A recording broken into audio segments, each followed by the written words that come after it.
ఈరోజు మనం శివరాత్రి ప్రత్యేకమైన శివపార్వతుల గురించి తెలుసుకుందాం. పరమేశ్వరుడు నివాసం కైలాసం. త్రిమూర్తులలో ఒకడైన పరమేశ్వరుడు నిత్యం తపస్సులో మునిగి ఉండేవాడు. కైలాసానికి సమీపంలోనే పర్వతరాజైన హిమవంతుడి రాజ్యం ఉండేది. హిమవంతుడి భార్య పేరు మేనక. వారికి కుమార్తె జన్మించింది. పర్వతరాజు కుమార్తె కాబట్టి ఆమెకి పార్వతి అని పేరు వచ్చింది. పార్వతి అల్లారు ముద్దుగా పెరిగింది. ఆటపాటలతో కాలం గడుపుతూ ఉన్న చిన్నతనం నుంచి పార్వతీకి పరమేశ్వరుడిని వివాహం ఆడాలని కోరిక ఉండేది. పార్వతి పెరిగి పెద్దదైంది.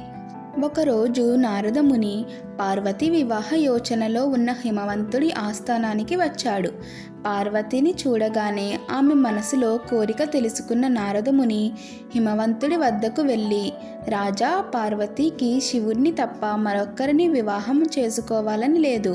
పార్వతికి పరమేశ్వరుణ్ణి మాత్రమే వివాహం చేసుకోవాలని ఉంది అని పార్వతి మనసులో ఉన్న కోరికను నారదముని హిమవంతుడికి చెబుతాడు. అప్పుడు హిమవంతుడు పార్వతి వద్దకు వెళ్ళి అడగగా పార్వతి పరమేశ్వరుణ్ణి తప్ప మరొకరిని పెళ్లి చేసుకోను అని చెబుతుంది. శివుడికి సేవ చేస్తానని చెప్పడంతో హిమవంతుడు ఆమెను తీసుకుని శివుడి వద్దకు వెళ్తాడు. తన కుమార్తె కోరిక చెప్తాడు. శివుడు ఒప్పుకోవడంతో పార్వతి ప్రతిరోజు శివుడి పూజలు సేవలు చేసేది. అదే సమయంలో తారకాసురుడు అనే రాక్షసుడు స్వర్గాన్ని ఆక్రమించి ఉండగా శివపార్వతులకి జన్మించిన కుమారుని చేతిలో మాత్రమే తారకాసురుడు మరణిస్తాడని అలా వరం పొందాడు. అసలు తారకాసురుణ్ణి చంపాలంటే శివపార్వతుల వివాహం అనివార్యమని తెలుసుకున్నాడు బ్రహ్మదేవుడు. అప్పుడు బ్రహ్మదేవుడు మన్మధుణ్ణి పిలిచాడు. శివుడు తపస్సు భగ్నం చేసి పార్వతీదేవిని వివాహం చేసుకునేందుకు అనుకూల పరిస్థితిని కల్పించమని ఆదేశించాడు. వెంటనే మన్మధుడు తన భార్య రతీదేవితో కలిసి కైలాసానికి వెళ్తాడు. తపస్సులో మునిగి ఉన్న శివుని చూసి మన్మధుడు భయపడ్డాడు. శివుడి తపస్సు ఎలా భగ్నం చెయ్యాలా అని ఆలోచించాడు. చివరికి పార్వతీదేవి పూజ చేసే సమయంలో శివుడి మీదకి బాణాలు వేశాడు మన్మధుడు. తపస్సు భగ్నమైన కోపంలో శివుడు మూడవ కన్ను తెరిచి చూడగా ఆ కంటి నుంచి వచ్చిన వెలుగు పడి మంటలలో మన్మధుడు భస్మమైపోతాడు.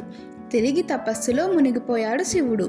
అప్పుడు పార్వతీదేవి పరమేశ్వరుణ్ణి భర్తగా పొందాలి అంటే అందుకోసం తను కూడా పరమేశ్వరుణ్ణి ధ్యానిస్తూ తపస్సు చేయాలని నిర్ణయించుకుంది. ఒకరోజు ఆమెకు ఒక ముని దర్శనమిచ్చాడు. ఈ వయసులో అందమైన నువ్వు తపస్సు చేయడానికి కారణమేమిటి అని పార్వతిని ప్రశ్నించాడు. పరమేశ్వరుణ్ణి వివాహం ఆడాలని నా కోరిక అని చెప్తుంది. అది నెరవేరదని చెప్తాడు. శివుడి కోసం నీ సమయాన్ని వృధా చేసుకోవద్దు అని చెబుతాడు ఆ ముని. ఈ విషయం మీద పార్వతికి నచ్చజెప్పడానికి ముని చాలాసేపు ప్రయత్నించి విఫలమయ్యాడు. శివుడి గురించి ఎన్నో అబద్ధాలు చెబుతున్న ముని మీద కోపం తెచ్చుకున్న పార్వతీదేవి ఇలా అంటుంది, నీకు ఎంత ధైర్యం, ఆ పరమేశ్వరుణ్ణే ఇలా అంటావా అంటూ ప్రశ్నించి, ఇక నేను ఇక్కడ ఒక్క క్షణం కూడా ఉండలేను అని అక్కడి నుండి వెళ్ళిపోవడానికి సిద్ధపడుతుంది. అప్పుడు ఆ ముని తన నిజ రూపంలో ప్రత్యక్షమవుతాడు. అతను ఎవరో కాదు, సాక్షాత్తు పరమేశ్వరుడే. పార్వతీదేవిని పరీక్షించడానికి ఆ పరమేశ్వరుడే ఆ ముని రూపంలో వచ్చాడు. పరమేశ్వరుణ్ణి చూడగానే పార్వతీదేవి ఎంతో ఆనందపడింది. ఈ సందర్భంగా వివాహం ఆడటానికి శివుడు అంగీకరిస్తాడు. అప్పుడు పార్వతీ పరమేశ్వరుల వివాహం వైభవంగా జరుగుతుంది. వివాహమైన తరువాత ఇంద్రాది దేవతలు పరమేశ్వరుని వద్దకు వెళ్ళి బ్రహ్మదేవుడి ఆజ్ఞను మన్మధుడు పాటించాడని అతడిని తిరిగి బ్రతికించమని వేడుకున్నారు. అప్పుడు ఇది విన్న శివుడు మన్మధుడిని తిరిగి బ్రతికిస్తాడు.